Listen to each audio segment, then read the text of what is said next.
Alright, day viewer. What I would like to do today is share some facts with you. These facts should be very pleasing and comforting.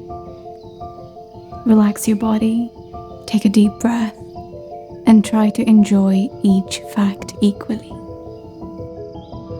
You deal well with uncertainty and stress. You trust the government in your country. You appreciate the climate where you live and enjoy ample sunshine all year round. Your gas and electricity bills are always cheap. You are in employment that offers generous remuneration and fulfillment. You never work overtime. You can easily make friends as an adult and enjoy a diverse social life. Your back never hurts. What do you think you're doing? I'm conducting a wellness session for my viewers. Don't you think we should give people practical science-based tips on how to be happy instead of this?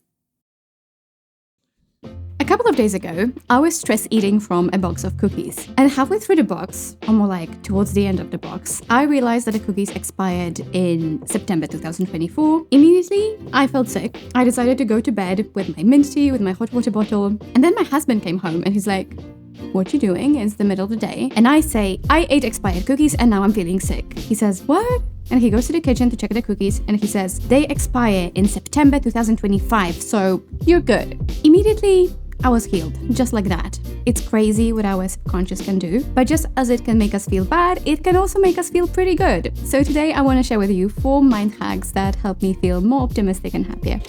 I'm young, I'm free, can't nobody take me. There you go. Thank you. What if I told you that the tea was poisoned? You're starting to feel something funny in your throat. What if I told you that the tea has amazing health properties and you will feel super energized today? Oh, so much better. Yeah, let's stick to that then.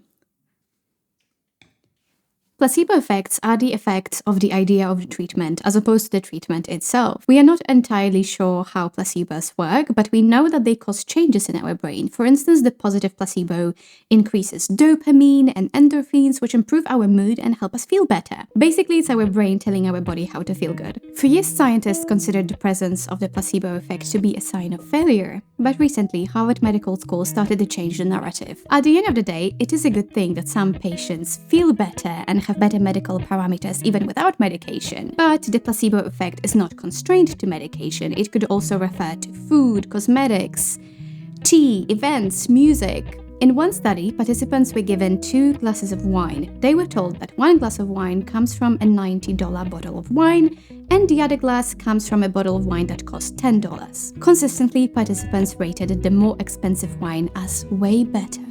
But the truth was that both glasses of wine came from a $10 bottle of wine. Our assumptions influence our experience and even sometimes determine whether the experience is positive or not. So what if we could harness this logic to our advantage? Very recently, my friend invited me to a gathering at her place, and I didn't know a single person, and she told me that the guests will be mostly her husband's friends who are senior professionals in large corporations in the financial industry. So I felt like I'm going to be really out of place, really intimidated. I won't have anything to contribute to the conversation. But since I really want to push myself outside of my comfort zone, just for the fun of it, I told myself that this will be a life-changing opportunity for me and that I will meet someone who will literally change the course of my life. A new boyfriend. No. Well, did that happen? No. But I did go, and the fact that I told myself that I will meet someone interesting made me really talk to every single person and try and get to know them. And they turned out to be really nice and really smart people. And I even met one girl that I became friends with because it turned out that she has a bit of a similar story to me.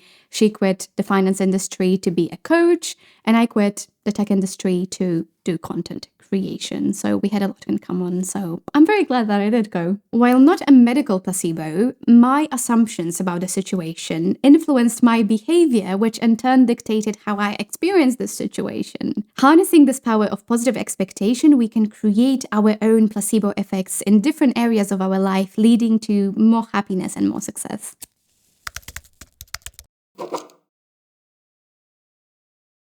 When I was at uni, there was this weird pattern that the students who drank so much that they got sick, they felt better the next day because they had it all out of the system. I have definitely mastered this move.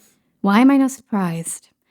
I realize this is like second time that I'm talking about being sick in this video, and also probably like a fourth video where being sick is used as an example, but I'm just trying to keep it real. The fastest way to heal is to remove the toxic thing that you consumed, and the same is true for our emotional health. Each emotion has its cycle, and you need to complete the cycle to get rid of the emotion. Think back to the days when we were cavemen. You would see a bear, so you hide behind a rock and you wait for the bear to leave.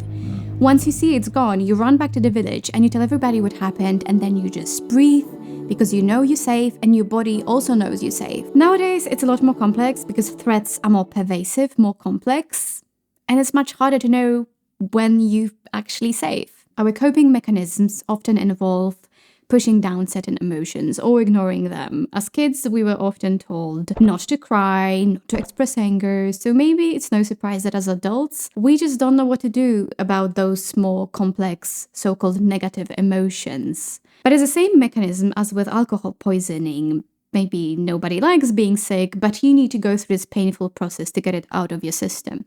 Let's take anger, for example. Maybe I don't look it, but I do have anger issues every now and then, to the extent that my dentist told me that I grind my teeth and I clench my jaw so much that I'm going to need a whole new set of teeth in a while. But I digress. Holding on to anger is like drinking poison and expecting the other person to die. Everybody feels anger differently. For me, it materializes as a spike of adrenaline. My body's tensing, my heartbeat is getting faster, I'm clenching my jaw, I'm clenching my fists.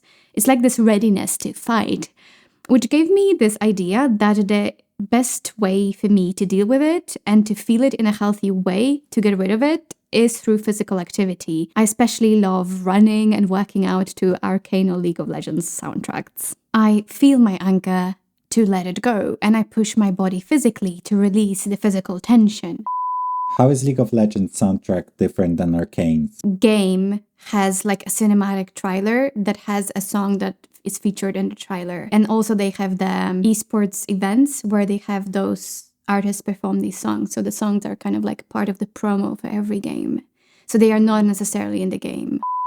Another example would be feelings of sadness, hopelessness, quiet desperation. It's usually hard for me to know what to do about these, but I found it that what helps me is reading sad books and watching sad movies. When I'm feeling bad, I seek out books and films that tell stories of human resilience. And it's not about glorifying trauma or pain, but it's about finding hope and inspiration in the stories of human resilience and overcoming adversity. Seeing how others overcome difficulty and challenges in life leaves me feeling stronger and gives me this sense of catharsis. Ultimately, I think understanding and processing our emotions is a crucial form of self-care. It's not about ignoring certain emotions, but it's about acknowledging them, understanding their message, and learning to manage them in healthy ways so that we can move on with our lives in a way that's more resilient and brings us more well-being.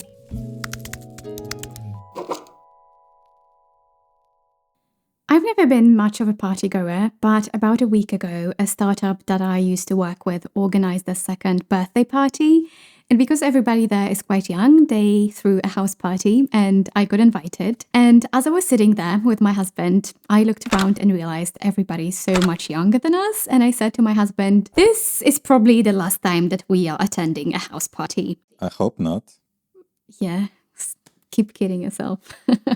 Anyway, that made me think there was probably a lot of last times in my life that I did not realize were the last times. Like the last time you played outside as a kid, the last time your parents took you on a trip to the zoo, the last sleepover, the last time you did your homework, the last time you hugged somebody you love. Had we known these were the last times, would we think of them differently? Would we treasure them a bit more? Would we hold on a little longer?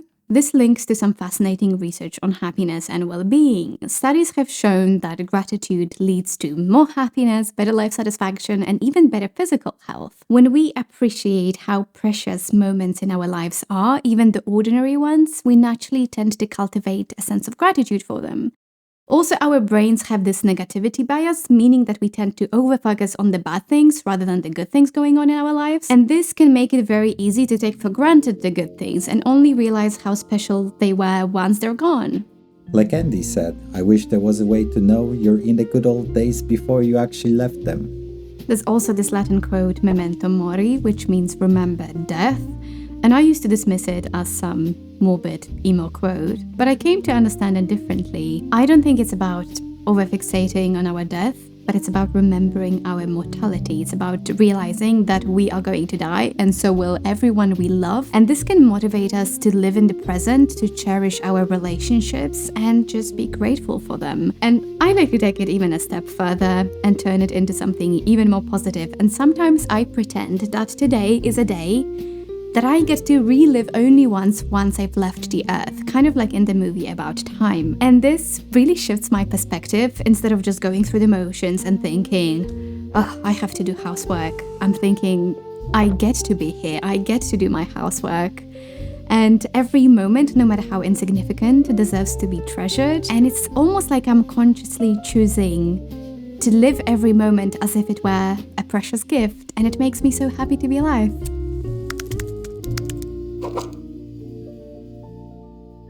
When I used to think about rewiring my brain and changing my life to be more happy, I used to think about pretty life-altering decisions like, let's move to Thailand, I want to quit my job to do something completely different, I want to dye my hair a different color. But actually, the most consistent influence on our well-being and happiness comes from a much quieter source: the way we speak to ourselves. An average person has daily about 60,000 thoughts, over half of which is repeated on a daily basis. 60,000 is a lot. Maybe you have less. Your brain has 100,000 and mine 20,000. That averages at 60,000. Yeah, probably. Our internal dialogue, the constant commentary running in the background of our minds, isn't meaningless. It's a powerful force that influences our perceptions, fuels our emotions, and even dictates our actions. Think of it as a soundtrack to our lives, and it can make a huge difference between a horror movie and a comedy. If we constantly tell ourselves we are not good enough, not smart enough, not worthy, these words lead to self-sabotage and insecurity. But if we speak to ourselves with self-compassion, encouragement, and kindness, this creates space for resilience and confidence. Our internal dialogue isn't something that's shaped in a vacuum. It's very often a reflection of the messages that we received in our most formative years. So the judgments, the criticism, the labels that we heard as children, even if they were spoken unintentionally, they can become something that we carry into adulthood. So if as a young child you heard your parent speak badly of themselves and be very critical of their body, you kind of internalize this notion that you should never be happy with who you are. So if you are used to speaking negatively to yourself, learning this language of self-compassion and self-kindness can be like learning a new language. But the good news is, learning a new language is difficult, but it's not impossible. And it's not about going from I hate myself to I love everything about myself and I'm the queen of the universe. But it's more about being progressive and realistic. And there is one simple way in which I'm trying to shift how I speak to myself. Let me give you some examples. When I say or think something bad about myself, which I still do every day, I'm trying to end it on a positive note. So if I said, I'm not good when it comes to presenting on camera, I would end with, not yet, I'm working on this. Or if I said or thought, I'm bad when it comes to organizing my space, but I'm good at cooking. I'm good at inventing new recipes. I'm very good at cooking. Thank you. Or if I thought something negative like, today was a really bad day, I got rejected from 3 jobs, I would end it with, but luckily, tomorrow I can try again, and I have great support network. You get the gist. Our thoughts shape our actions, and our actions become our identity. So don't believe every thought you have, don't act on every thought that you have, and try and speak more kindly to yourself.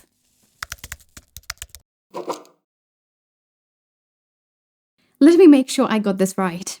Just like physical toxins? Okay, I wrote this apparently. Just like physical toxins, negative emotions need to be felt, to be processed and released. Recognizing our own mortality can help us live more in the present and cherish every moment, live every day as if it was a precious memory. Our expectations can significantly influence our experiences, so by cultivating positive expectations, we can create our own positive placebo effects. Our internal dialogue has a profound impact on our well-being. Our words shape our reality. So by challenging critical self-talk and channeling more self-compassion, we can create a more positive and empowering inner world. These obviously aren't quick fixes, but more practices that you can incorporate into your daily life.